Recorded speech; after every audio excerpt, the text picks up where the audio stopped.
থেমে যাওয়া মানে শুধু হেরে যাওয়া নয়, হারিয়ে যাওয়া। সবচাইতে বড় পরাজয় হচ্ছে হাল ছেড়ে দেওয়া।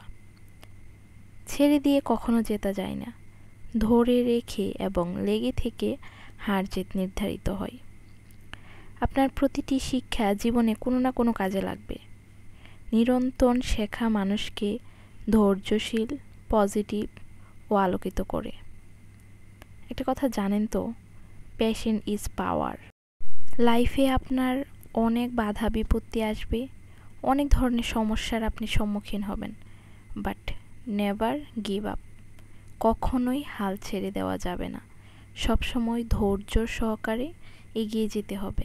এবং কিছু কিছু মানুষ আছে আপনার পিছনে লেগেই থাকবে, তাদেরকে পিছনে লাগতে দিন, তারা আপনার পিছনেই থাকবে, কখনোই আপনার সামনে আসতে পারবেন। আপনি আপনার কাজ করে যাবেন।